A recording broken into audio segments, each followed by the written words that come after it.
Welcome back to HQ Spotlight. A lot of the nation's top 100 prospects in the class of 2025 had already committed before the early signing period began, so there weren't that many surprises when it came to National Signing Day today, but there were some that has our crew flipping out a little bit. Michael Terry III picking Texas over the Big Ten. Even Naeem Offord's surprise flip from Ohio State to Oregon had a lot of people talking. And in this new era of college football, NIL, transfer portal, there was a lot to digest on this year's edition of National Signing Day. As we welcome you back into our studio, we also bring in our 24/7 sports crew of Brandon Huffman, who joins me here in studio, and Tom Loy, who is out in Nashville. Gentlemen, you guys have been tracking this all year long, and we've kind of been talking in the office about what National Signing Day would look like in this new era of college sports with the NIL and the transfer portal. I'll come to you first, Brandon. What did you see out of this year's National Signing Day with all of those new factors in play? Well, we saw some of the key players decide they're going to wait until Friday. It's an early signing period, so they technically have till Friday to make that decision. And we're seeing a lot of last-minute negotiations, a lot of last-minute flip capability happening. And I think that in this day and age of where NIL is driving a lot of the recruitment, you're seeing guys that are willing to wait until Friday to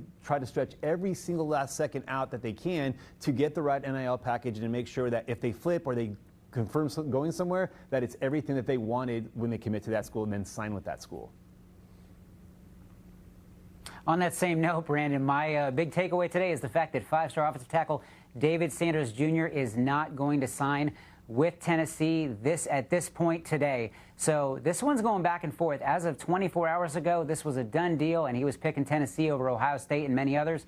But things got a little dicey this morning, and let's just say not everybody was on the same page ahead of putting pen to paper. So this one's going to be interesting. I'm assuming it's going to end Friday because he is an early enrollee and he's ready to get on campus. I do think things do get finalized with Tennessee. I'm assuming all the red tape will get figured out. But I can tell you right now, not only are people a little nervous in Knoxville, but they're getting a little frustrated as well. They'd like this one to be over.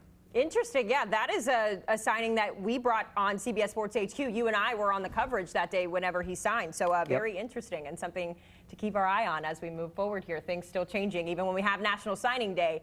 To this point, though, gentlemen, we know Texas has kind of led the way in terms of the #1 recruiting class right now. But there's some other teams, other programs that are kind of in the mix as the season has gone by. To your point, some players signing on Friday. So bring us up to speed with the top classes that have been signed so far, Brandon. Well, Texas has the top class. It could have even topped if they would have been able to get Michael Fasusi to flip from Oklahoma. But getting Michael Terry this morning put them ahead of Georgia and Alabama, put them at the #1 spot. Now, Georgia is still in the mix. They're waiting to see what Justice Terry does in relation to Michael, what he'll do on Friday. And then Derek Meadows, who's committed to LSU right now. A lot of buzz that he could flip to Michigan, but right now it's looking like he's trending towards Alabama. Bishop Gorman put out a press release, and he was not on the list of players assigned today. But if Alabama can get him, maybe they move back up. But it's kind of the more things change, the more they stay the same with those 3 SEC schools at the top. 17 straight years of an SEC school being the #1 class, and it looks like it's going to continue again for another year. Things continue to change. We'll monitor it as the week goes on. We do know that based on what you guys saw today, that Oregon is the consensus winner when it comes to who they brought in. We talked about some of the flips, the quarterback signing and all of those. Tom, I'll come to you first here. Why Oregon the biggest winner today in terms of National Signing Day? It really started off this morning, honestly, actually into last night when there was a ton of buzz around the Florida Gators to keep Dallas Wilson, a 5-star wide receiver, at home. And yet this morning, he ended up picking Oregon. And it was I would say, a shocker based on all the intel with everybody connected in the Sunshine State. So they continue to get hot, though, because then they flipped 5-star cornerback Naeem Offord from Ohio State, who behind the scenes for a very, very long time, up until literally 24 hours ago, he was trending to Auburn, and he was going to stay in-state in his state of Alabama and play for the Tigers. And then they wrapped it up with Jaron Kiave Sungapolatele. Brandon Huffman, I hope they nailed that. He is a strong arm, tremendous talent at the quarterback position, and he is actually going to go play for Oregon. He's flipping from Cal. Cal did everything possible down the stretch to keep him in the class.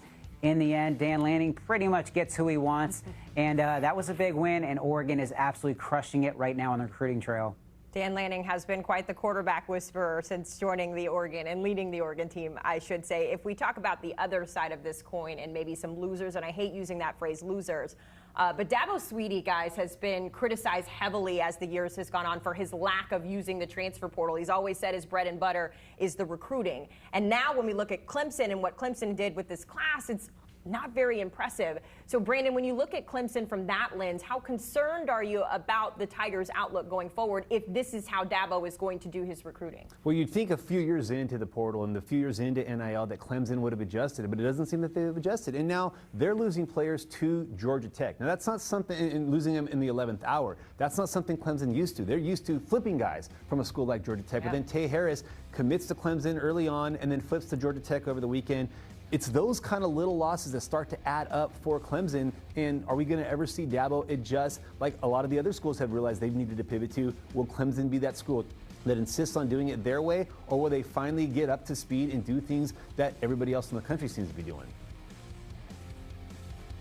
Very difficult day for the Clemson Tigers. I mean, losing Isaiah Campbell right on the cusp of that 5th star to Tennessee, and then you had recently a Tay Harris flip to Georgia Tech to stay in state.